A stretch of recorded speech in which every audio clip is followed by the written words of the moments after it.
হযরতে হুদ আলাইহিস সালামকে যখন সমাজের লোকেরা, রাষ্ট্রের লোকেরা ঘিরে ফেলে দিল, সমাজ শক্তি, রাষ্ট্র শক্তি যখন তাকে ঘিরে ফেলে দিল, ষড়যন্ত্রের পাহাড় তুলে দিল, তারে মেরে ফেলে দিবে, হযরত হুদ দেশ থেকে তা পালায় গেলেন না, ভয় পেলেন না। হযরতে হুদ আলাইহিস সালাম বললেন, কোরআনে কারিমে হযরত হুদের কথা কোট করা হলো, ফাকিদুনি জামিআন সুম্মা লা তুনজিরুন, সম্মিলিতভাবে ষড়যন্ত্র করো আমার বিরুদ্ধে, সবাই মিলে ষড়যন্ত্র করো, সুম্মা লা তুনজিরুন, আর আমাকে এতটুকু অবকাশ তোমরা দিও না। ইন্নী তাওয়াক্কালতু আলাল্লাহি রাব্বি ওয়া রাব্বিকুম, আমি ভরসা করেছি সেই আল্লাহর উপরে যার কুদরতি হাতের ভেতরে, যিনি আমাদের রব তোমাদেরও রব, আর যার কুদরতি হাতের ভিতরে তামাম পৃথিবীর জানগুলি যার হাতে, সে আল্লাহর উপরে ভরসা করেছি। ষড়যন্ত্র যদ্দূর আছে করতে থাকো, আমি ষড়যন্ত্র পরোয়া করি না। সুবহানাল্লাহ পড়েন। এটাই হলো মুমিনের কোয়ালিটি। শুধু ঈমান, লা ইলাহা ইল্লাল্লাহ মুহাম্মাদুর রাসূলুল্লাহ, গরুর গোশত খাই, আর রবিউল মাস আসতে পরে ইয়া নবী সালাম আলাইকা, ইয়া রাসূল সালাম আলাইকা, তারপরে গরম গরম জিলাপি আর রসগোল্লা খাইলাম খুব বেশি করিয়া, এর নাম মুমিন নয়। মুমিন হচ্ছে তার চলায় ফেরায়, ওঠায় বসায় সাহসিকতার এক আন্দাজ তৈরি হবে সে।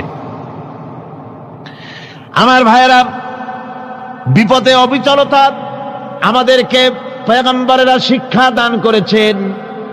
আমরা দেখতে পেয়েছি বিশ্বনবী জনাবে মুহাম্মদুর রাসূলুল্লাহ সাল্লাল্লাহু আলাইহি ওয়াসাল্লাম হিজরতের রাত, কাফেররা চতুর্দিকে দাঁড়ানো, হযরত জিবরাইল এসে বলেন, ইয়া রাসূলুল্লাহ, হে কাফেররা চতুর্দিকে ঘিরে দাঁড়িয়েছে, গভীর রাত, এখন হাতে তাদের তরবারি, সকাল হলে পরেই তারা আপনাকে মেরে ফেলে দিবে, তাড়াতাড়ি ওঠেন, মদিনার দিকে চলে যান।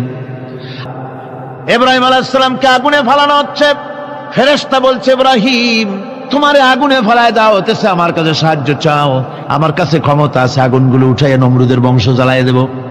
হযরত ইব্রাহিম ফেরেশতার কাছে সাহায্য চাইছিলেন নাকি? তিনি বললেন, ফেরেশতা তোমার কাছে সাহায্য কেন চাইব? আমি তো এমন কোন অন্ধ আল্লাহর ইবাদত করি না যেই অন্ধ স্রষ্টা তার গোলামের দুঃখ দুর্দশা না দেখেন, আমি তোমার কাছে সাহায্য চাইব না। হযরত ইব্রাহিম আলাইহিস সালাম পাস করলেন। কি বলেন, পাস করছেন না? ঈমানের পরীক্ষায় পাস।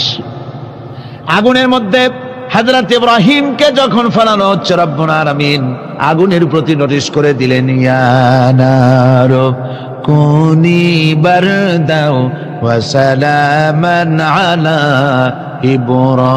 ইব্রাহিম, আগুন আমার ইব্রাহিমের জন্য শান্তিদায়ক, ঠান্ডা হয়ে যা। এখন কি আর আগুনের বাপের ক্ষমতা আছে ইব্রাহিমের পোড়ানো? আর ক্ষমতা নাই। আমার বন্ধুগণ, ইব্রাহিম আগুনের ভিতরে আরামে বসা আছেন, আর ওদিকে নমরুদ বসে বসে দেখতেছে দূর থেকে। ইব্রাহিম তো জ্বলে না, গায়ের মধ্যে আগুন জ্বলে গেল।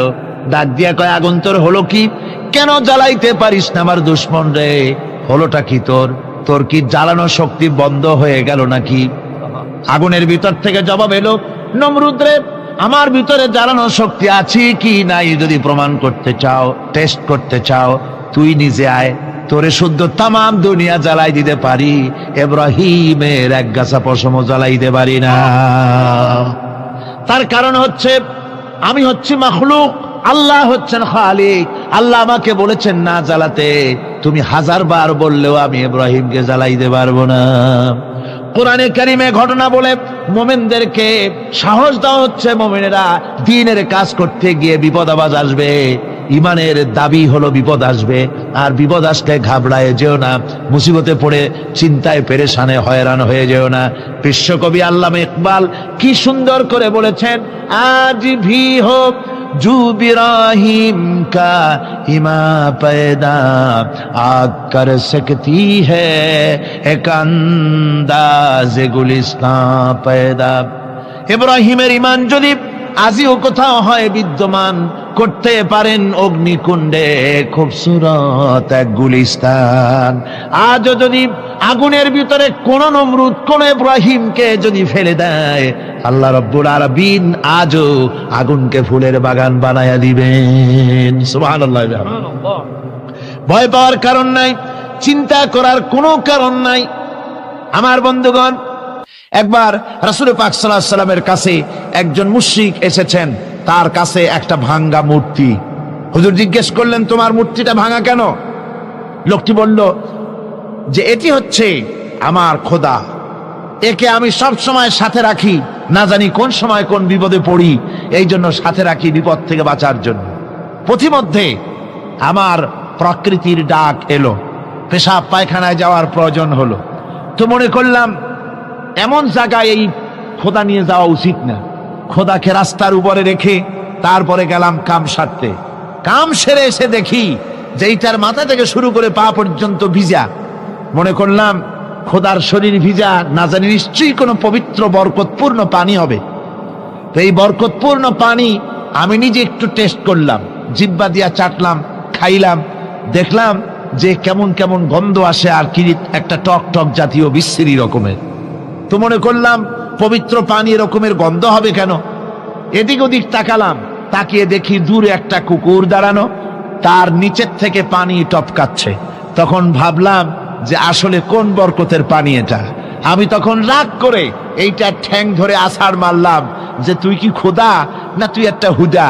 তুই তো নিজেরই ঠেকাতে পারিস না বিপদ থেকে, তো আমারে ঠেকাবি কি করে? হাদিস শরীফ এসছে, রাসূল পাক সাল্লাল্লাহু আলাইহি সাল্লাম তখন হেসে দিয়েছিলেন। সে হাসিতে হুজুরের দন্ত মোবারক বিকশিত হয়েছিল, শরীর মোবারক কেঁপে উঠেছিল। হুজুর জিজ্ঞেস করলেন, আমার কাছে কি মতলবে এসেছো? লোকটি বলছে, হুজুর আমার কাছে আজকে এইসব জিনিসের ব্যর্থতা অসারতা ধরা পড়েছে, আমি তৌহিদের আশ্রয় নিতে এসেছি। আল্লাহর নবী বললেন, পড়ো লা ইলাহা ইল্লাল্লাহু মুহাম্মাদুর রাসূলুল্লাহ।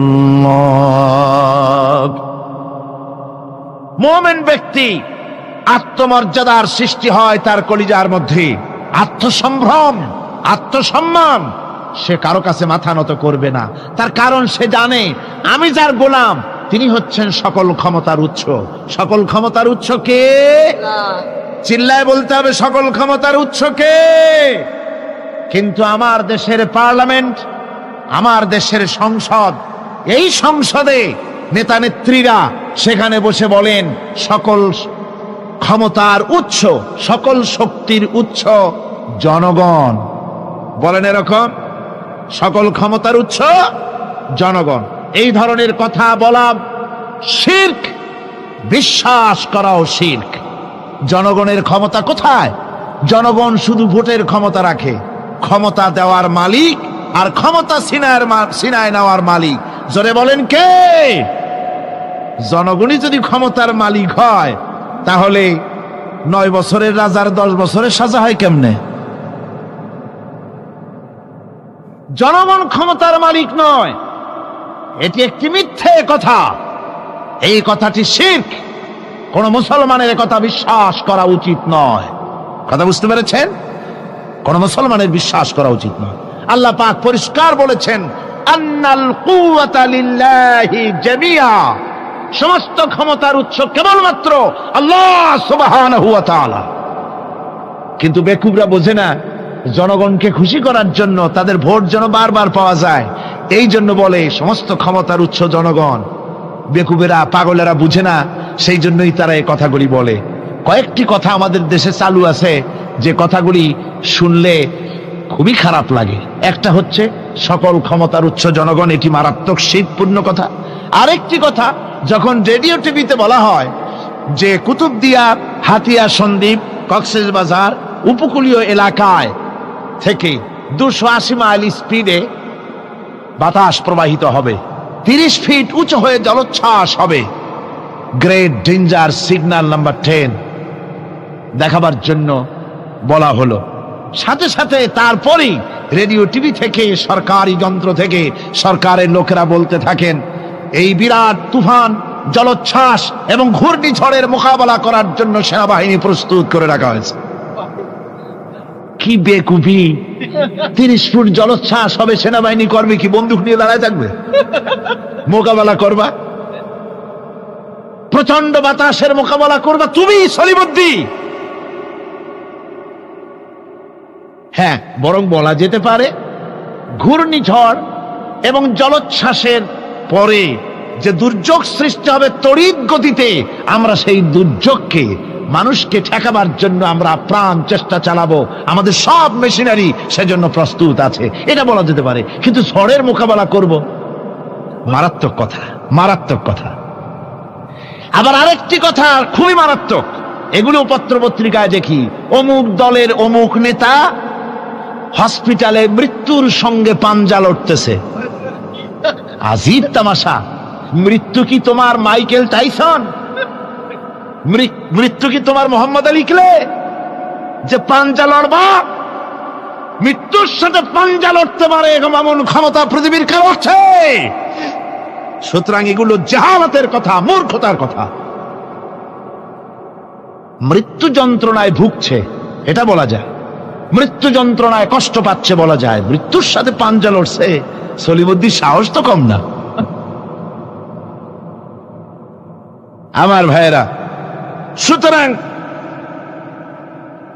সমস্ত ক্ষমতার উৎস কেবলমাত্র আল্লাহ সুবহানাহু ওয়া তাআলা।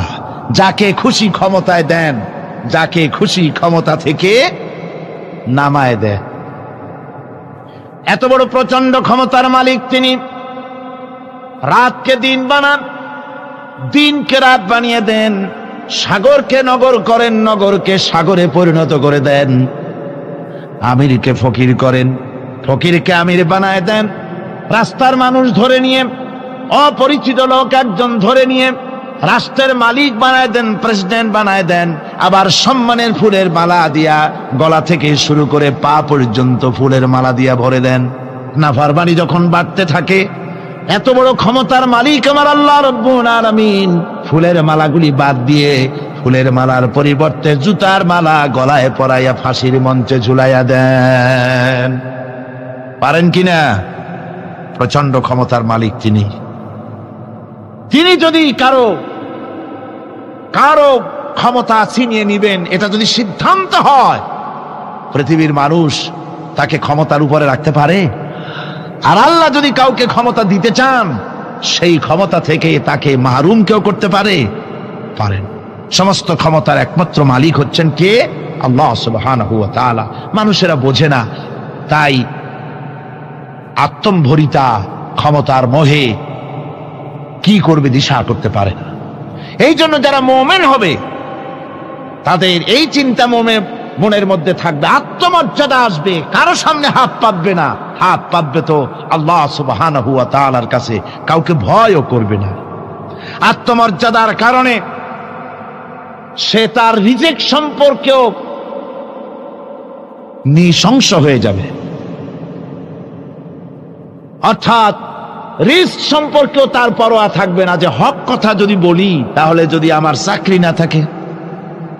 আছেন এরকম লোক? হক কথা যদি বলি, চাকরি যদি না থাকে, দাওয়াত যদি আর না হয়, গুলি খেয়ে যদি মরি, এই চিন্তাও মুমিনের লোকের মধ্যে থাকে না, যেহেতু তার আত্মমর্যাদা এসেছে। রিস্কের মালিক মসজিদের মুতাল্লি নয়। অনেক ইমাম আছে মসজিদে, হক কথা বলতে সাহস পায় না। আছে না? চট্টগ্রামে না থাকতে পারে, বিভিন্ন জেলায় আছে, হক কথা বলার সাহস পায় না। মনে করে রিস্কের মালিক মুতাল্লি অথবা সেক্রেটারি। আর দুর্ভাগ্যজনক সত্য, বাংলাদেশের অধিকাংশ মসজিদের মুতাল্লি আর সেক্রেটারি এমন লোক যারা ধর্মনিরপেক্ষতাবাদে বিশ্বাসী, যারা ইসলামের রাজনীতিতে বিশ্বাস করে না। এ ধরনের বহু লোক মসজিদের সেক্রেটারি, মেম্বার, মুতাল্লি হয়ে বসে আছে, আর মসজিদের ইমামদেরকে হক কথা বলতে দেয় না। আছে না? ইমাম সাহেবরা, আমি কিন্তু পাইকারি কথা বলছি না, আলহামদুলিল্লাহ যোগ্যতা সম্পন্ন ইমাম আছেন যারা কথা বলেন। আবার কিছু লোক আছে যারা ভয় পান, আমি তাদের উদ্দেশ্যে বলছি, কোরআনে কারীম বলছে রিস্কের মালিক হচ্ছেন আল্লাহ সুবহানাহু ওয়া তাআলা। তোমার রিস্কের পরোয়াটা কিসের? ইন্নাল্লাহা হুয়ার রাজ্জাকু যুল কুওয়াতিল মাতিন। রিস্কের মালিক তো আল্লাহ পাক, তার হাতেই সমস্ত রিস্ক। রিস্ক কার হাতে? বাংলাদেশ পৃথিবীর দ্বিতীয় বৃহত্তম মুসলিম দেশ, এই দেশে বসে মসজিদে কথা বলতে ভয় পায়। মুসলমানেরা মসজিদে বসে কথা বলতে ভয় পায়।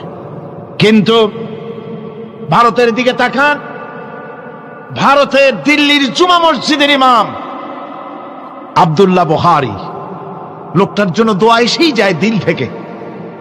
যখন কলকাতার হাইকোর্টে কোরআনে কারীমকে ব্যান করে দেওয়ার জন্য মামলা দায়ের করা হলো, দিল্লির জুমা মসজিদের ইমাম বক্তৃতা করলেন। সেই বক্তৃতার ক্যাসেট আমার কাছে পৌঁছানো হয়েছিল। আমি বক্তৃতা যখন শুনছিলাম আমার মনে হচ্ছিল যেন তার মুখ থেকে আগুন বর্ষণ হচ্ছে। তিনি বলতেছিলেন যে এই ভারতকে আমরা সাজায়েছি, এ ভারতকে আমরা পাতা পল্লব দিয়ে, শাখা প্রশাখা দিয়ে, ফুল দিয়ে, ফল দিয়ে গোটা ভারত 850 বছর বসে আমরা সাজিয়েছি। এ ভারতের কুতুব মিনার আমার, এ ভারতের তাজমহল, শীষমহল, এ ভারতের দেওয়ানি আম, দেওয়ানি খাস, এ ভারতের যা কিছু দেখার, যা কিছু সৌন্দর্য সব মুসলমানেরা করেছে। সেই মুসলমানদের কলিজা, সেই মুসলমানদের রূহ, গোটা পৃথিবীর মুসলমানদের মগজ, পৃথিবীর শ্রেষ্ঠ নেয়ামত আল্লাহ রাব্বুল আলামিনের আখেরি কালাম কোরআনের বিরুদ্ধে কেস হয়েছে।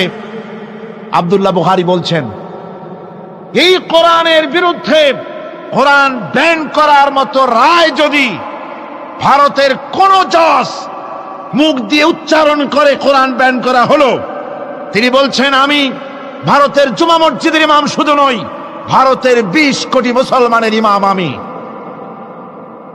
তিনি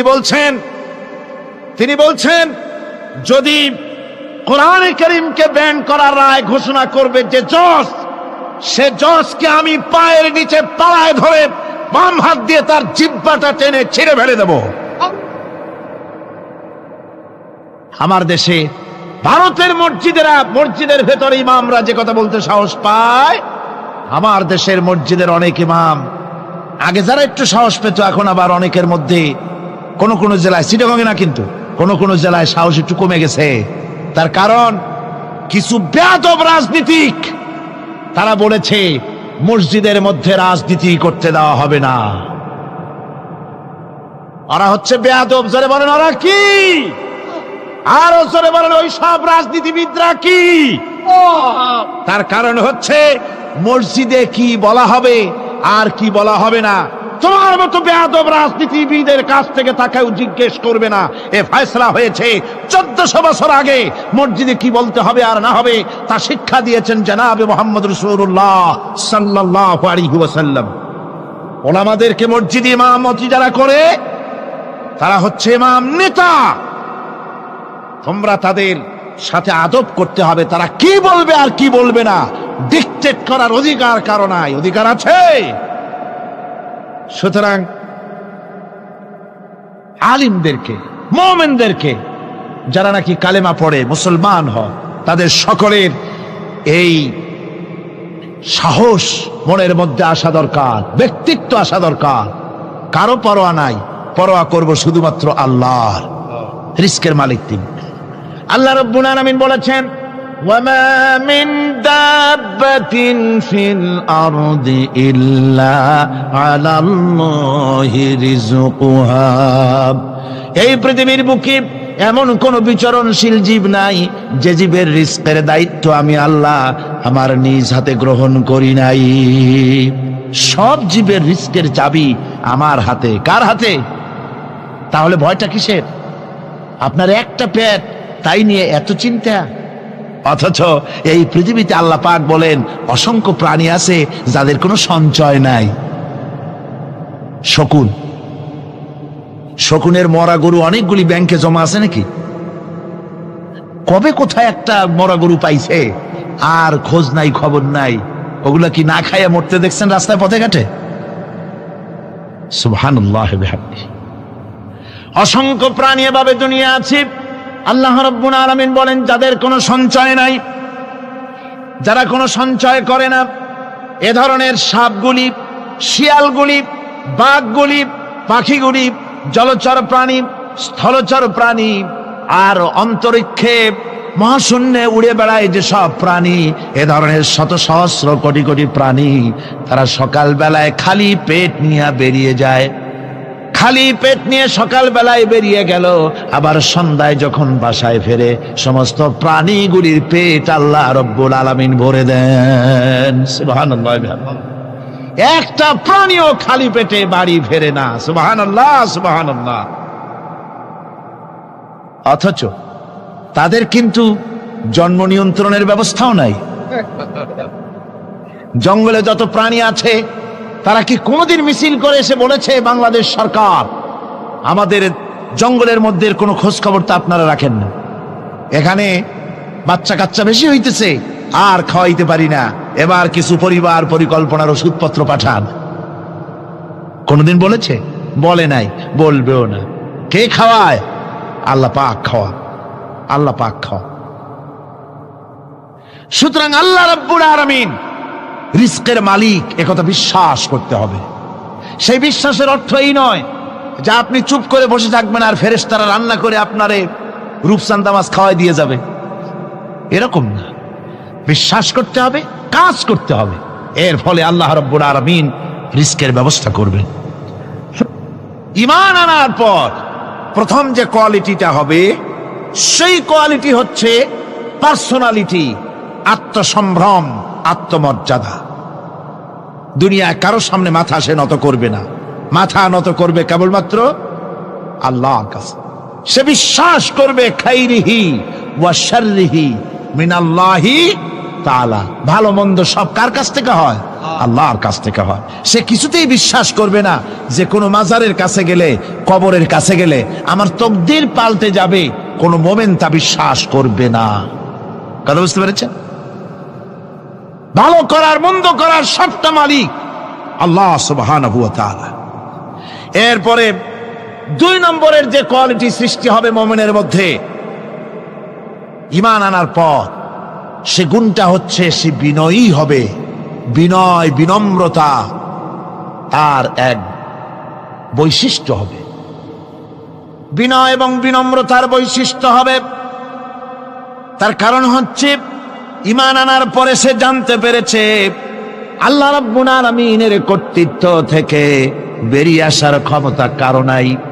অহংকার করে যাব কোথায়? আস্ফালন করে যাব কোথায়? আল্লাহর রাজত্বের বাইরে, আল্লাহর ক্ষমতার বাইরে যাওয়ার ক্ষমতা তো কারোই নাই। সুতরাং অহংকার তার মধ্যে জায়গা পাবে না।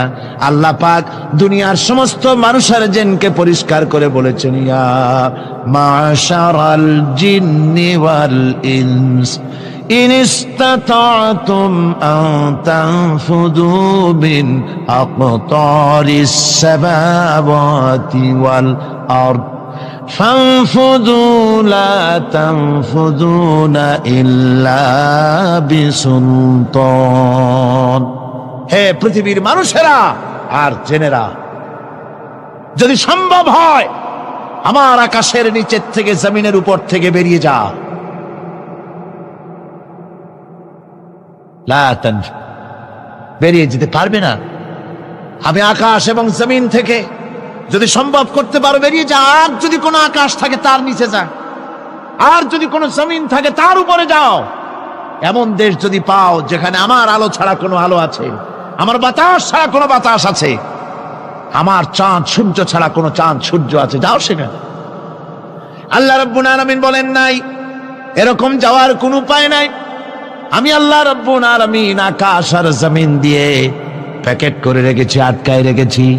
আমার রাজত্ব থেকে, আমার ক্ষমতা থেকে, আমার কর্তৃত্ব থেকে বেরিয়ে যাওয়ার ক্ষমতা কোনো মানুষের নাই, কোনো জিনের নাই, কোনো প্রাণীর নাই। সুবহানাল্লাহ। মানুষ হচ্ছে অহংকার কিসের হবে? তোমরা হচ্ছ ফকির। আল্লাহ পাক বলছেন ওয়াল্লাহুল গনিয়্যু ওয়া আনতুমুল ফুকারা। আল্লাহ হচ্ছেন গনি। আল্লাহ কি? গনি, বেনিয়াজ, বেপরোয়া। ফাআলুল লিমা ইউরিদ, যা খুশি তাই করে, কারো মুখাপেক্ষী তিনি নন। কোরআনে কারীমে রব্বুল আলামিন বলেছেন, নবী আপনি আমার ব্যাপারে, আমার গুণাবলীর ব্যাপারে বলুন। কুল হুয়াল্লাহু আহাদ। পড়েন সবাই, কুল হুয়াল্লাহু আহাদ আল্লাহুস সামাদ লাম ইয়ালিদ ওয়া লাম ইউলাদ ওয়া লাম ইয়াকুল লাহু কুফুয়ান আহাদ। আল্লাহ পাক বলেন, বান্দারে ও আমার নবী আপনি বলুন, আল্লাহ পাক এক এবং একক, তিনি নিরঙ্কুশ, তিনি বেনিয়াস, তিনি কারো মুখাপেক্ষী নন, তিনি কাউকে জন্ম দেন নাই, তাকেও কেউ জন্ম দেয়নি। আকাশ এবং জমিনে আল্লাহর সমকক্ষ কেউ নাই। তোমরা হচ্ছ ফকির আর আমি আল্লাহ হচ্ছে বেনিয়াস। লিল্লাহি মা ফিস সামাওয়াতি ওয়া মা ফিল আরদ। আকাশে যা আছে জমিনে যা আছে সব আল্লাহ। সব কার? আল্লাহ পাকের। সুতরাং কিসের অহংকার, কিসের মাতবাড়ি? মানুষ পেছনের কথা ভুলে যায়, মোটেই চিন্তা করে না। একটু আগে যারা ক্ষমতায় ছিল আজকে তারা ক্ষমতা হারা, আজকে যারা ক্ষমতায় এলো তারা আবার ক্ষমতা মসনদে বসে দুনিয়ার সব বিপদ আপদ ভুলে যায়। কি করে আরো বেশি লুটপাট করা যায়, আরো বেশি মানুষকে শোষণ করা যায়, মানুষ এই চিন্তাই করে। অহংকারে ক্ষমতার দর্পে ফেটে পড়ে, চিন্তা করে না পেছনের কথা। আল্লাহ রাব্বুল আলামিন বলেন, যারা নাকি মুমিন বান্দাদের বিনয় এবং বিনম্রতা তাদের মধ্যে সৃষ্টি হয়ে যাবে, তার কারণ হলো আল্লাহ পাক বলেছেন, ওয়ালা তামশি ফিল আরদি মারহান ইন্নাকা লান তাখরিকাল আরদা ওয়া লান তাবলুগাল জিবালা তুলা। ওয়ালা তামশি ফিল আরদি মারহান, আমার জমিনের উপরে অহংকার করে পা ফেলো না। তুমি কি পারবে অহংকার করে আমার জমিনটাকে ফাটাই দিতে? কি বলেন, পারা যাবে? অহংকার করে জমিনের উপরে লাথি মারেন জোরে, জমিন ফাটবে? ফাটবে না, আপনার পা ছিঁড়ে যাবে। আপনি কি পারবেন অহংকার করে পাহাড়ের উচ্চতা লাফ দিয়ে ছাড়াই যেতে পারবেন? তাও পারবেন না। সুতরাং আল্লাহ পাকের উপরে ঈমান আনলে পরে তাদের মাথা এভাবে নত হয়ে যায়, অহংকার তাদের মধ্যে জায়গা পায় না। অহংকার কিসের অহংকার তোমার? মানুষ তার জন্মের কথা, কোরআনে কারীম বলে মানুষ কি তার জন্মের কথা স্মরণ করে না? তোমার তো এমন অবস্থা ছিল, দুনিয়ায় উল্লেখযোগ্য বিষয়বস্তু হিসাবে তুমি পরিগণিত ছিলে না। তুমি হচ্ছ, তোমার জন্মের উৎস কথা হচ্ছে এক ফোঁটা নাপাক পানি, এমন নাপাক পানি যা শরীর থেকে নির্গত হলে পরে গোসল করা ওয়াজিব হয়ে যায়। এমন এক ফোঁটা নাপাক পানি যার জন্মের উৎস, তার আবার অহংকার কিসের? পৃথিবীতে অহংকার যারাই করলো আল্লাহ পাক তাদেরকে ভালো করে দেখায় দিলেন। নমরুদকে দেখায়ছেন, ফেরাউনকে দেখায়ছেন, যুগের ছোট ছোট নমরুদ ফেরাউন যেখানে যেখানে খুদে খুদে ফেরাউন হয়েছে আল্লাহ সকলকেই দেখিয়ে দিয়েছেন। দেন নাই? দেখিয়ে দিয়েছেন। সুতরাং মাথা নিচু করে চলতে হবে, বিদ্যার বড়াই করা চলবে না। কত লেখাপড়া করেছো তুমি? এমএ পাস করেছো, তাতে কি হয়েছে? সবে মাত্র বর্ণবোধ পড়েছো, জ্ঞানের রাজ্যে পা ঢুকিয়েছো, এখনো কিছু শেখনি। টাইটেল পাস করেছো, তো কি হয়েছে? কদ্দুর শিখেছো? নিউটনের মতো মানুষ মৃত্যুর সময় বললেন, জ্ঞান সমুদ্রের বেলাভূমিতে দাঁড়িয়ে সামান্য বালু কণা নিয়ে নাড়াচাড়া করলাম, অথই সমুদ্রের কিছুই দেখতে পারলাম না। শেখ সাদী রহমতুল্লাহ আলাইহি ইন্তেকালের সময় বলেছেন, মালুম শোধ কি হিচ মালুম না শোধ। সারা জীবন সাধনা করে বুঝিলাম ইহা, যে কিছুই বুঝিলাম না। এগুলি হচ্ছে জ্ঞানীদের কথা। আর কোন রকম ইউনিভার্সিটির বারান্দা দিয়ে 3-4 দিন হাঁটছে, কয় যে সব বুঝি। কি বুঝছো? কয় দেয়ার ইজ নো গড। স্রষ্টা বলতে কেউ নেই। পাগল কি আর গাছে ধরে মিয়া? সুতরাং বিদ্যার বড়াই চলবে না, স্বাস্থ্যের বড়াই চলবে না, অর্থের বড়াই চলবে না। অর্থের বড়াই করবে, কত অর্থ তোমার হয়েছে? আল্লাহ যদি ইচ্ছে করেন ব্রেনের মধ্যে, মগজের মধ্যে এমন টিউমার করে দিবেন, মগজের মধ্যে এমন ক্যান্সার করে দেবেন, হার্টের ভিতরে এমন ক্যান্সার লাগায় দিবেন 14 গোষ্ঠী বিক্রি করলে ঔষধের পয়সা হবে না। পারবে কিনা আল্লাহ কন, জোরে বলবেন পারবেন কিনা? এমন বহুত অসুখ আছে ডাক্তাররা বোঝেই না ঔষধ দেবে কি। হযরত ইউনূস আলাইহিস সালাম মাছে তারে গিলে ফেলে দিল, হতাশায় তিনি হার্ট ফেল করেন নাই। মাছের পেটের মধ্যে যদি কেউ চলে যায়, বেরিয়ে যাওয়ার জন্য কোনো ব্যাকডোর আছে নাকি কন? পালাবার কোন রাস্তা আছে? মাছের পেটের জানালা দরজা আছে কিছু? কিছুই নেই। তিনি হতাশ হলেন না, মাছের পেটের ভেতরে বসে হযরত ইউনূস আলাইহিস সালাম বুক ভরা আশা নিয়ে আল্লাহর দরবারে তিনি ঘোষণা করলেন, লা ইলাহা ইল্লা আনতা সুবহানাকা ইন্নী কুনতু মিনাজ জালিমিন। পড়েন না সবাই, লা ইলাহা ইল্লা আনতা সুবহানাকা ইন্নী কুনতু মিনাজ জালিমিন।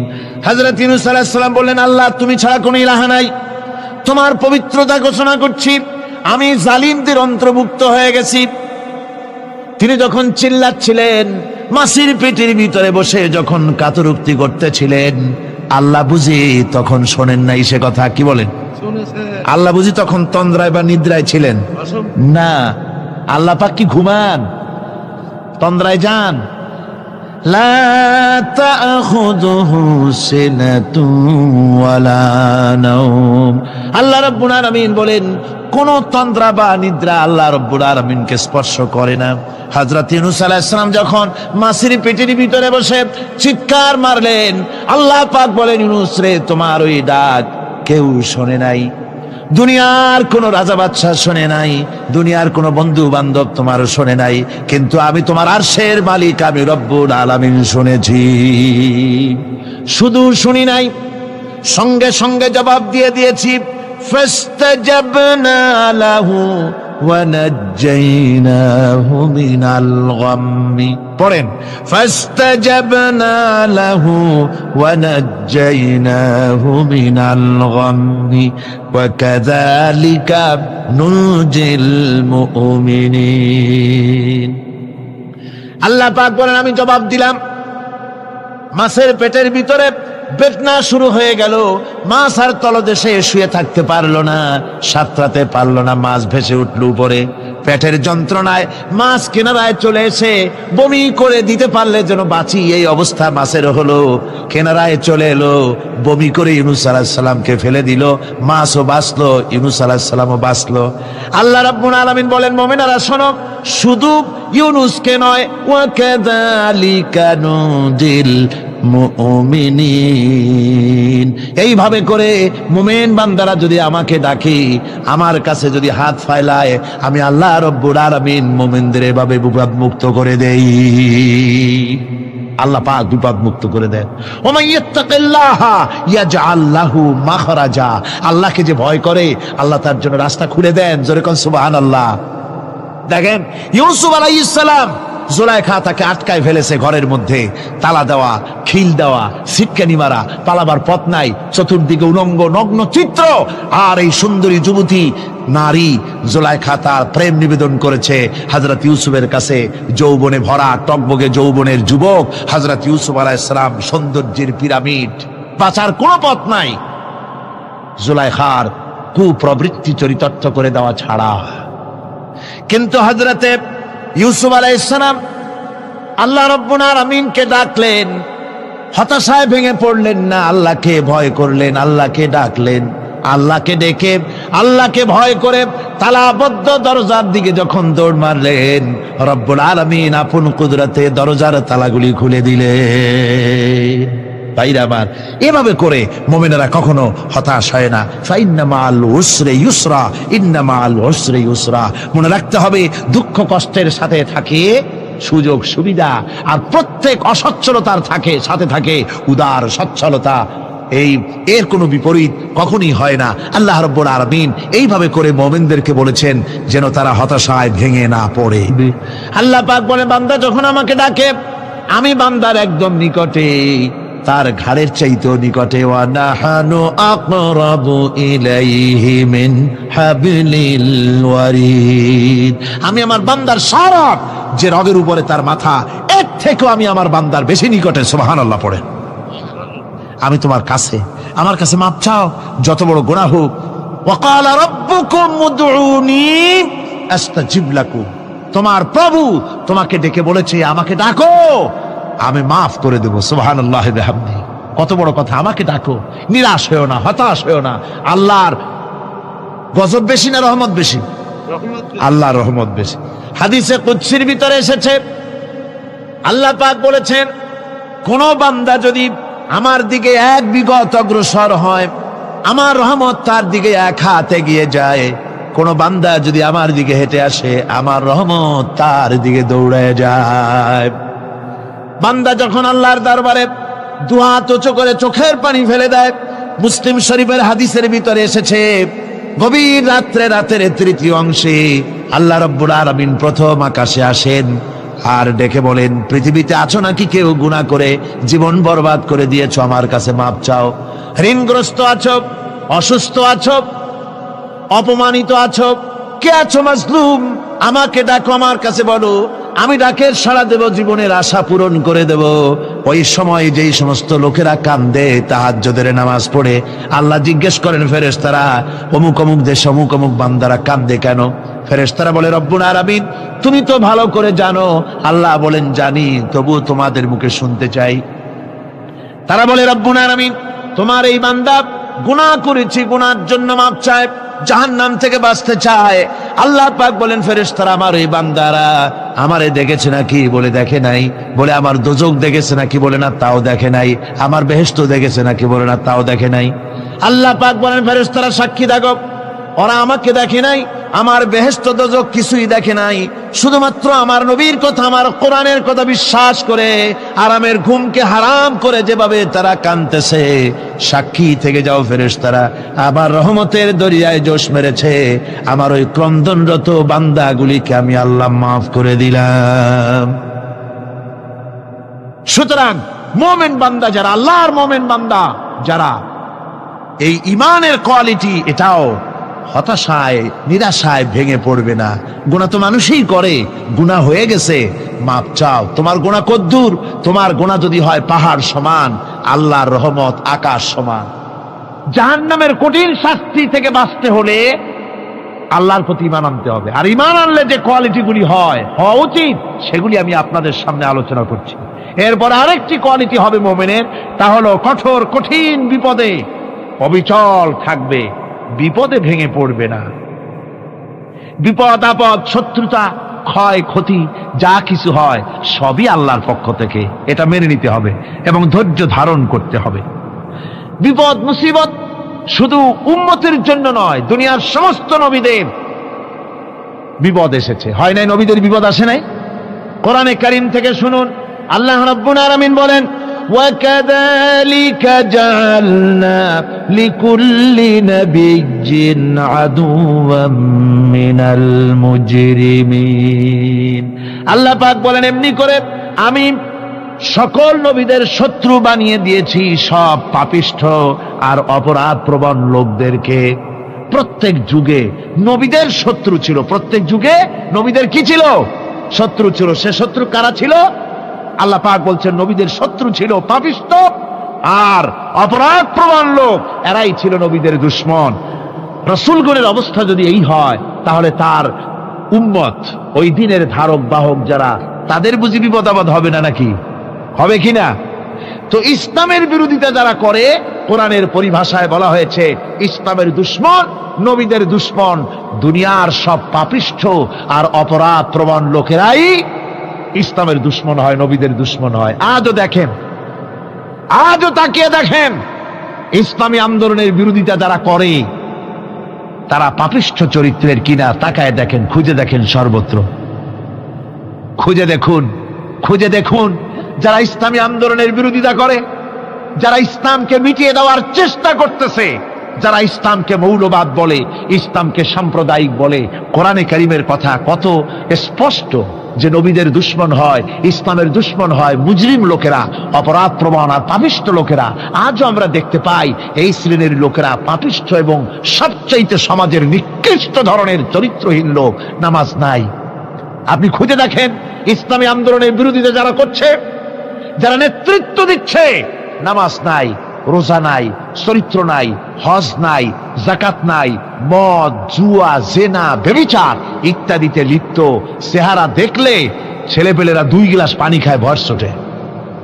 কথা ঠিক কি না কর? এই হলো অবস্থা। মারে কেন? মুমিনদেরকে, পয়গম্বরদেরকে, সাহাবীদেরকে এবং ঈমানদারদেরকে মারে কেন? তার কারণ হচ্ছে আল্লাহ রাব্বুল আলামিন বলেছেন, ওয়া মা নাকামু মিনহুম ইল্লা আইয়ুমিনু বিল্লাহিল আজিজিল হামিদ। কাফিররা ঈমানদার লোকদেরকে অন্য কোন অপরাধী নির্যাতন চালায় না, নির্যাতন চালায় শুধু এই কারণে যেহেতু মুমিন লোকেরা পরাক্রমশালী, আল্লাহ রাব্বুল আলামিনের দ্বীনকে কায়েম করতে চায়, তার উপরে ঈমান এনেছে, এই কারণেই তারা মারে। ঠিক কিনা কর? যুগে যুগে নবীদের উপরে, সাহাবীদের উপরে যে অত্যাচার হয়েছে, সেই অত্যাচার এই কারণেই হয়েছে, অন্য কোনো কারণে নয়। এই কঠিন বিপদে অবিচলতা এবং ধৈর্যের দৃষ্টান্ত নবীগণ পেশ করেছেন পৃথিবীর বুকে। আমরা দেখেছি ইব্রাহিম আলাইহিস সালামকে আগুনে ফালানো হয়েছে, আছে না কোরআন শরীফে? আমি কিন্তু গল্প করতেছি না, সব কোরআনের কথা। কিসের কথা? ইব্রাহিম আলাইহিস সালামকে আগুনে ফালানো হচ্ছে। অপরাধ কি? অপরাধ হচ্ছে হযরত ইব্রাহিম আলাইহিস সালাম দাওয়াত দিয়েছেন, লা ইলাহা ইল্লাল্লাহ। জোরে পড়েন, লা ইলাহা ইল্লাল্লাহ, লা ইলাহা, লা ইলাহা ইল্লাল্লাহ মুহাম্মাদুর রাসূলুল্লাহ। হযরত ইব্রাহিম আলাইহিস সালাম দ্বীনের দাওয়াত দিয়েছেন, এক আল্লাহর দাওয়াত দিয়েছেন, ঈমানের দাওয়াত দিয়েছেন। আর কোন অপরাধ ছিল না। নমরুদ সহ্য করতে পারল না। কোরআনে কারীমের মধ্যে সব কথাগুলি আল্লাহ পাক এই জন্য বিধৃত করেছেন, এই জন্য কোরআনে কারীমের মধ্যে সব কথা উঠায় দিয়েছেন, যাতে করে মুমিনেরা বিপদ আসলে পরে যেন ঘাবড়ে না যায়। ইব্রাহিম আলাইহিস সালামকে আগুনে ফেলানো হচ্ছে। ফেরেশতা বলছে, ইব্রাহিম তোমারে আগুনে ফেলায় দাও, হতেছে আমার কাছে সাহায্য চাও, আমার কাছে ক্ষমতা আছে, আগুনগুলো উঠাইয়া নমরুদের বংশ জ্বালায় দেব। হযরত ইব্রাহিম ফেরেশতার কাছে সাহায্য চাইছিলেন নাকি? তিনি বললেন, ফেরেশতা তোমার কাছে সাহায্য কেন চাইব? আমি তো এমন কোন অন্ধ আল্লাহর ইবাদত করি না যেই অন্ধ স্রষ্টা তার গোলামের দুঃখ দুর্দশা না দেখেন। আমি তোমার কাছে সাহায্য চাইব না। হযরত ইব্রাহিম আলাইহিস সালাম পাশ করলেন। কি বলেন, পাশ করছেন না? ঈমানের পরীক্ষায় পাশ। আগুনের মধ্যে হযরত ইব্রাহিমকে যখন ফেলানো হচ্ছে, রব্বুল আলামিন আগুনের প্রতি নোটিশ করে দিলেন, ইয়া নারু কুনি বারদাও ওয়া সালামান আলা ইব্রাহিম। আগুন আমার ইব্রাহিমের জন্য শান্তিদায়ক, ঠান্ডা হয়ে যা। এখন কি আর আগুনের বাপের ক্ষমতা আছে ইব্রাহিমের পোড়ানো? আর ক্ষমতা নাই। আমার বন্ধুগণ, ইব্রাহিম আগুনের ভিতরে আরামে বসা আছেন, আর ওদিকে নমরুদ বসে বসে দেখতেছে দূর থেকে। ইব্রাহিম তো জ্বলে না, গায়ের মধ্যে আগুন জ্বলে গেল। ডাক দিয়া কয়, আগুন তোর হলো কি? কেন জ্বালাইতে পারিস না আমার দুশমন রে? হলোটা কি তোর? তোর কি জ্বালানো শক্তি বন্ধ হয়ে গেল নাকি? আগুনের ভিতর থেকে জবাব এলো, নমরুদ রে, আমার ভিতরে জ্বালানো শক্তি আছে কি নাই যদি প্রমাণ করতে চাও, টেস্ট করতে চাও, তুই নিজে আয়, তোরে শুদ্ধ তামাম দুনিয়া জ্বালাই দিতে পারি, ইব্রাহিমের এক গাছা পশমও জ্বালাইতে পারি না। তার কারণ হচ্ছে আমি হচ্ছি মাখলুক, আল্লাহ হচ্ছেন খালিক। আল্লাহ আমাকে বলেছেন না জ্বালাতে, তুমি 1000 বার বললেও আমি ইব্রাহিমকে জ্বালাইতে পারবো না। কোরআনে কারিমে ঘটনা বলে মুমিনদেরকে সাহস দেওয়া হচ্ছে, মুমিনেরা দ্বীনের কাজ করতে গিয়ে বিপদ আবাজ আসবে, ঈমানের দাবি হলো বিপদ আসবে, আর বিপদ আসলে ঘাবড়ায় যেও না, মুসিবতে পড়ে চিন্তায় পেরেশানে হয়রান হয়ে যেও না। বিশ্বকবি আল্লামা ইকবাল কি সুন্দর করে বলেছেন, আজ ভি হো जू इब्राहिम का इमा पैदा आग कर सकती है एक अंदाज गुलिस्तां पैदा। ইব্রাহিমের ঈমান যদি আজিও কোথাও হয় বিদ্যমান, করতে পারেন অগ্নিকুণ্ডে খুবসুরত এক গুলিস্তান। আজও যদি আগুনের ভিতরে কোন নমরুদ কোন ইব্রাহিমকে যদি ফেলে দেয়, আল্লাহ রাব্বুল আলামিন আজও আগুনকে ফুলের বাগান বানায়া দিবেন। সুবহানাল্লাহ। ভয় পাওয়ার কারণ নাই, চিন্তা করার কোনো কারণ নাই। আমার বন্ধুগণ, হযরতে হুদ আলাইহিস সালামকে যখন সমাজের লোকেরা, রাষ্ট্রের লোকেরা ঘিরে ফেলে দিল, সমাজ শক্তি, রাষ্ট্র শক্তি যখন তাকে ঘিরে ফেলে দিল, ষড়যন্ত্রের পাহাড় তুলে দিল, তারে মেরে ফেলে দিবে, হযরত হুদ দেশ থেকে তা পালায় গেলেন না, ভয় পেলেন না। হযরতে হুদ আলাইহিস সালাম বললেন, কোরআনে কারিমে হযরত হুদের কথা কোট করা হলো, ফাকিদুনি জামিআন সুম্মা লা তুনজিরুন। সম্মিলিতভাবে ষড়যন্ত্র করো আমার বিরুদ্ধে, সবাই মিলে ষড়যন্ত্র করো, সুম্মা লা তুনজিরুন, আর আমাকে এতটুকু অবকাশ তোমরা দিও না। ইন্নী তাওয়াক্কালতু আলাল্লাহি রাব্বি ওয়া রাব্বিকুম, আমি ভরসা করেছি সেই আল্লাহর উপরে যার কুদরতি হাতের ভেতরে, যিনি আমাদের রব তোমাদেরও রব, আর যার কুদরতি হাতের ভিতরে তামাম পৃথিবীর জানগুলি যার হাতে, সে আল্লাহর উপরে ভরসা করেছি। ষড়যন্ত্র যদ্দূর আছে করতে থাকো, আমি ষড়যন্ত্র পরোয়া করি না। সুবহানাল্লাহ পড়েন। এটাই হলো মুমিনের কোয়ালিটি। শুধু ঈমান, লা ইলাহা ইল্লাল্লাহ মুহাম্মাদুর রাসূলুল্লাহ, গরুর গোশত খাই, আর রবিউল মাস আসলে পরে ইয়া নবী সালাম আলাইকা, ইয়া রাসূল সালাম আলাইকা, তারপরে গরম গরম জিলাপি আর রসগোল্লা খাইলাম খুব বেশি করিয়া, এর নাম মুমিন নয়। মুমিন হচ্ছে তার চলায় ফেরায়, ওঠায় বসায় সাহসিকতার এক আন্দাজ তৈরি হবে সে। আমার ভাইয়েরা, বিপদে অবিচলতা আমাদেরকে পয়গম্বরেরা শিক্ষা দান করেছেন। আমরা দেখতে পেয়েছি বিশ্বনবী জনাবে মুহাম্মদুর রাসূলুল্লাহ সাল্লাল্লাহু আলাইহি ওয়াসাল্লাম হিজরতের রাত, কাফেররা চতুর্দিকে দাঁড়ানো, হযরত জিবরাইল এসে বলেন, ইয়া রাসূলুল্লাহ, হে কাফেররা চতুর্দিকে ঘিরে দাঁড়ায়ছে, গভীর রাত, এখন হাতে তাদের তরবারি, সকাল হলে পরেই তারা আপনাকে মেরে ফেলে দিবে, তাড়াতাড়ি ওঠেন, মদিনার দিকে চলে যান। আল্লাহ নবী ঘুমের থেকে জেগে হযরত আলীকে ডেকে বলেন, আলী, আল্লাহ অর্ডার করেছেন আমি মদিনায় চললাম, আমার বিছানার পরে আমার চাদর গায়ে দিয়ে শুয়ে থাকো। হযরত আলী বলেন, আল্লাহর হাবিব, আপনার চাদর গায়ে দিয়ে ঘুমিয়ে থাকবো, সকালবেলায় কাফির বেঈমানেরা আপনার বিছানার পরে আপনার চাদর গায়ে দেওয়া অবস্থায় আমি আলীকে তারা মুহাম্মদ মনে করবে, আর আমি আলীকে নবী মনে করে তারা তাদের তরবারি দিয়া কেটে কেটে টুকরা টুকরা করে আমারে বিদায় করে দেবে দুনিয়া থেকে। এতটুকুনো পরোয়া করি না, বরং আমার দিলের মধ্যে এটাই তৃপ্তি থাকবে যে আমি আলীর জীবনের বিনিময় আল্লাহর হাবিব দুনিয়ায় বেঁচে আছেন।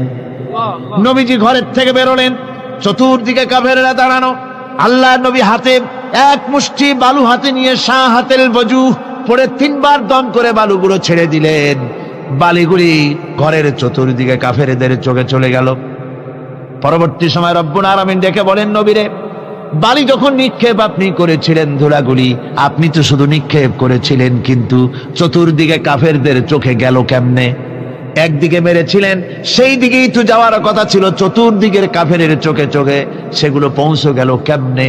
ওয়ামা রামাইতা ইদ রামাইতা ওয়ালাকিন্নাল্লাহ রামা। আপনি নিক্ষেপ করেন নাই, যখন আপনি নিক্ষেপ করেছিলেন আপনি তো শুধু বালুকণা ছেড়েছেন, আর ওই বালুকণাগুলি ঘরের চতুর্দিকে সব কাফেরদের চোখে পৌঁছবার দায়িত্ব আমার কুদরত গ্রহণ করেছিল। আমার ভাইয়েরা, নবীজি বিপদে, এতগুলি শত্রু তরবারি নিয়ে তিনি বিপদে ধৈর্যহারা হন নাই। আস্তে করে ঘরের থেকে বেরিয়ে হযরত আবু বকরের বাড়িতে গিয়ে হাজির। দরজায় গিয়ে আওয়াজ দিলেন, আবু বকর।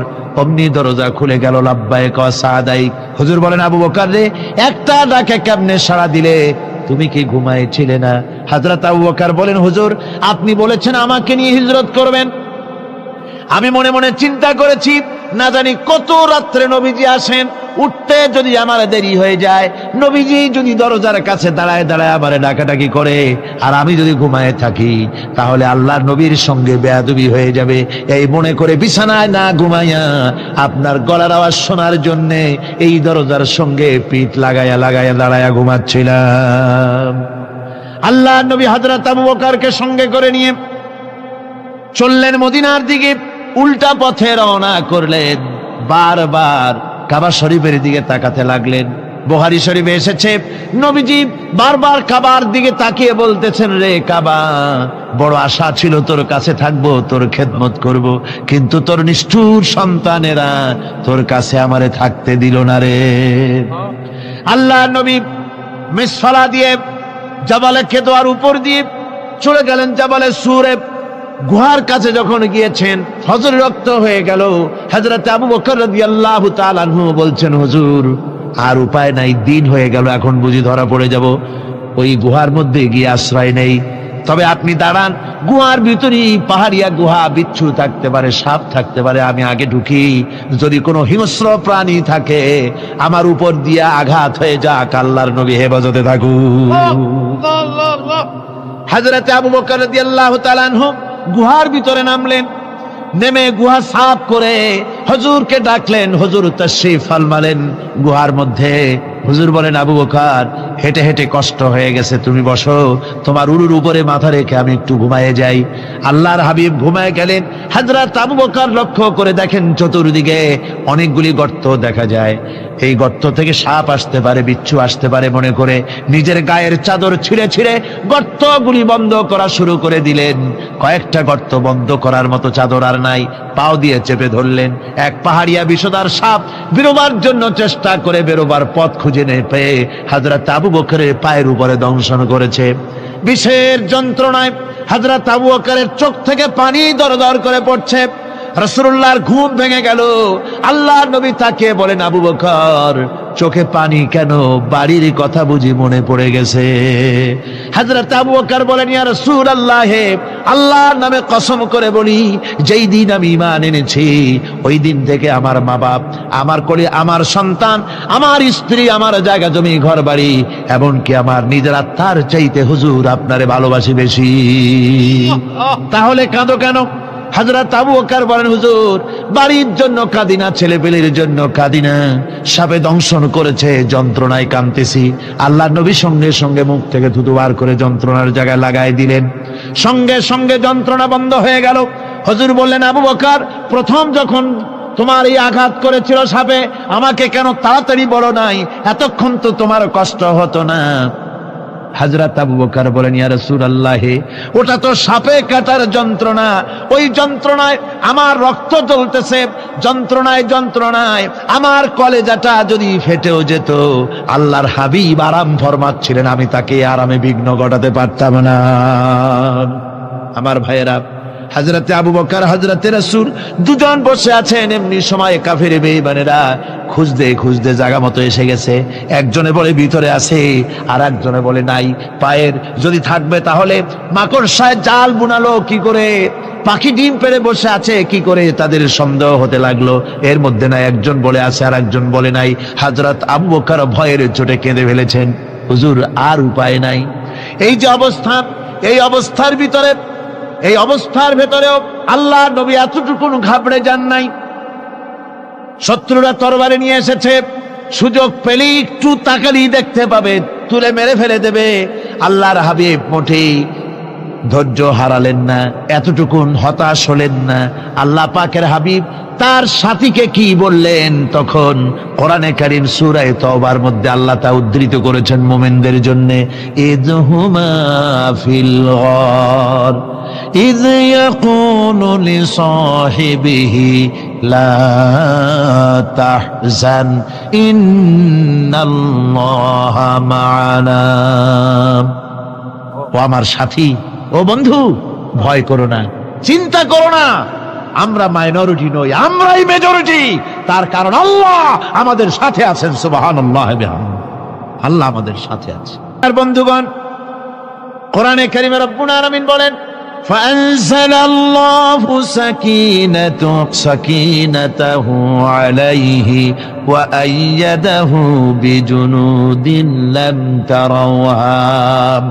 আল্লাহ পাক তার মনের মধ্যে গভীর প্রশান্তি এবং স্বস্তি দান করলেন, আর এমন সৈন্য দিয়ে সাহায্য করলেন যে সৈন্যদেরকে তোমরা দেখতে পাও না। এভাবে করে রব্বুল আলামিন মুমিনদের বিপদে আপদে মুসিবতে সব সময় আল্লাহ পাক মুসলমানদেরকে সাহায্য করেছেন। জোরে বলেন সুবহানাল্লাহ। মুমিনদের সাহায্যকারী আল্লাহ। তাই ইসলামী আন্দোলনের সাথে যারা আছে, যারা কর্মী, যারা নেতা, যারা মুমিন, যারা ঈমানদার, মেঘের মতো প্রচন্ড কালো মেঘ হয়ে চতুর্দিক থেকে অন্ধকারের মতো সে এসেছে বিপদ, কোন বিপদ না। আল্লাহ পাক সাহায্যকারী। কে সাহায্যকারী? জোরে বলেন সাহায্যকারী কে? আল্লাহ সুবহানাহু ওয়া তাআলা, তিনি সাহায্যকারী, ভয় নাই। আল্লাহ পাকের উপর ঈমান আনলে পরে কলিজার ভিতরে দুর্জয় সাহসের সৃষ্টি হয়ে যায়, কোনো ভয় অন্তঃকরণে তার থাকে না। আল্লাহ পাক সাহায্য করেন। আর আল্লাহর উপরে ঈমান আনলে পরে রব্বুল আলামিন বলেছেন, ইয়া আইয়ুহাল্লাযীনা আমানু হাল আদুল্লুকুম আলা তিজারাতিন তুনজিকুম মিন আযাবিন আলীম। এমন একটা ব্যবসার কথা কি বলবো না যে ব্যবসায় তোমাদেরকে জাহান্নামের আযাব থেকে বাঁচায় দেবে। তার প্রথম কাজই হলো আল্লাহর প্রতি ঈমান আনা। ঈমান আনলে পরে এই সমস্ত গুণ তৈরি হয়ে যায়। আর ঈমানে সবচাইতে উপকৃত হয় সমাজের লোকেরা, রাষ্ট্রের লোকেরা, পরিবারের লোকেরা, দেশের মানুষ উপকৃত হয় মুমিনদের দিয়ে ঈমানের কারণে। তার কারণ হলো একজন মুমিন, একজন ব্যক্তি যখন ঈমানদার হয়, মুমিন হয়ে যায়, আল্লাহর প্রতি যখন প্রগাঢ় বিশ্বাস তার এসে যায়, তখন সেই ব্যক্তি নৈতিকতার মান তার বেড়ে যায়। জোরে বলেন সুবহানাল্লাহ। নৈতিক চরিত্রের উপরে সে প্রতিষ্ঠিত হয়, সে মিথ্যা বলতে সাহস পায় না। মুমিন ব্যক্তি মিথ্যা বলতে সাহস পায় না। কেন পায় না? মিথ্যা বলতে সাহস পায় না, ঠকাতে সাহস পায় না, ওজনে কম দিতে সাহস পায় না, শয়তানি বদমাশি করতে সাহস পায় না। তার কারণ হলো আল্লাহ পাক বলে দিয়েছেন, মুমিন কোরআনের ভিতরে পড়েছে, ইয ইয়াতালাক্কাল মুতালাক্কিয়ানি আনিল ইয়ামিনি ওয়া আনিশ শিমালি কাঈদ। দুজন নিয়ন্ত্রণকারী ফেরেশতা তোমার ডানে এবং বামে বসে বসে তোমাকে নিয়ন্ত্রণ করছে। কোথায় যাও, কি করো, এই ফেরেশতারা বসে বসে সব দেখতেছে। মা ইয়ালফিযু মিন কাওলিন ইল্লা লাদাইহি রাকীবুন আতীদ। মানুষ এমন কোনো কথা বলে না যা ফেরেশতারা রেকর্ড না করে, সব রেকর্ড হয়ে যায়। তাই মুমিন ব্যক্তি দায়িত্বহীন কথা বলতে পারে না। মুমিন ব্যক্তির চরিত্র ভালো হয়ে যায়। সে যে কথা বলে বুঝে শুনে কথা বলে, সে যে ওয়াদা করে বুঝে শুনে ওয়াদা করে। যেহেতু সবকিছুর জবাব কিয়ামতে দিতে হবে। কোথায় দিতে হবে? কোথায় দিতে হবে? কিয়ামতে আল্লাহর দরবারে জবাব দিতে হবে। মহান আল্লাহ রাব্বুল আলামিন বলেছেন, ওয়ালাকাদ খলাকনাল ইনসানা ওয়া না'লামু মা তুওয়াসবিসু বিহি নাফসু। মানুষ সৃষ্টি করেছি আমি, তার অন্তঃকরণের ভিতরে ওয়াসওয়াসা কি হয় আমি জানি। এই জন্য মুমিনেরা মনের ভিতরে কোনো খারাপ কল্পনাও করতে পারে না। খারাপ কল্পনা করলেও তার হিসাব দেওয়া লাগবে আল্লাহর কাছে। কার কাছে? ওয়াইন তুবদু মিন আনফুসিকুম আও তুখফুহু ইউহাসিবুকুম বিহিল্লাহ। আল্লাহ বলেন, মনের মধ্যে যেসব কল্পনা করো তা প্রকাশ করো আর গোপন রাখো, ওইটার হিসাব নেব আমি আল্লাহ পাক। কিয়ামতের দিন আমার কাছে হিসাব দিতে হবে। বন্ধুগণ, এই জন্য মুমিন যারা, মুমিনদের চরিত্র প্রতিষ্ঠিত হয়, মুমিনদের ধারণা থাকে যেখানেই যাই না কেন, যেখানেই বসি না কেন, সেখানেই আল্লাহ, আল্লাহ ছাড়া কোনো জায়গা নাই। আছে নাকি? আছে। আল্লাহ পাক বলেন, মা ইয়াকুনু মিন নাজওয়া সালাসাতিন ইল্লা হুয়া রাবিউহুম। তোমরা যেখানে তিনজন মিলে পরামর্শ করো, মনে রেখো তিনজন নও, ওখানে চতুর্থ সত্তা আমি রব্বুল আলামিন তোমাদের কাছে আছি। সব শুনি আর দেখি। পাঁচজন যেখানে হও সেখানে আমি ষষ্ঠ। এর থেকে যদি কম হও, এর থেকে যদি বেশি হও, বান্দারে তুমি আছো যেখানে আমি আল্লাহ আছি সেখানে। উপায় নাই, সব জায়গায় আমি দেখতে পাচ্ছি। শুধু তাই নয়, রাত্রিবেলায় মানুষেরা গোপনে পরামর্শ করে, করে না? করে কিনা? রাতে রাতে পরামর্শ করে, এক জায়গায় বসে, হলের মধ্যে, পাহাড়ের মধ্যে কোন জায়গায় বসে পরামর্শ করে। কি পরামর্শ? ইসলামী আন্দোলনের লোকদের মারবে, কোথায় তাদের ধরবে, কোথায় তাদের অত্যাচার করবে, এই সমস্ত পরামর্শ করে। আল্লাহ পাক বলছেন, শুনুন, আল্লাহ রাব্বুল আলামিন বলেন, ওয়া হুয়া মাআহুম إذ يبيتون ما لا يرضى من القول وكان الله بما يعملون محيطا। আল্লাহ পাক বলেন, তিনি তো ঠিক সেই সময়ও তোমাদের কাছে থাকেন যখন তোমরা নিজেদের ঘরের মধ্যে বসে কোন এক জায়গায় বসে আল্লাহর মর্জির খেলাফ পরামর্শ করো, আল্লাহ তখনও তোমাদের কাছে থাকেন। আল্লাহর ইহাতা থেকে, আল্লাহর কর্তৃত্ব থেকে বেরিয়ে যাওয়ার কোনো উপায় নাই। সুতরাং গোপনে বলেন, প্রকাশ্যে বলেন, যেভাবেই যা কিছু করা হোক না কেন, আল্লাহর কাছে আমাদের সমস্ত অপরাধগুলি ধরা হয়ে যায়। আর এটাই হচ্ছে ইমানের সীমা পরিসীমা। তিলকা হুদুদাল্লাহ ফালা তা'তাদুহা, তিলকা হুদুদুল্লাহ, এটাই হচ্ছে আল্লাহর সীমানা। ইমানের এই সীমা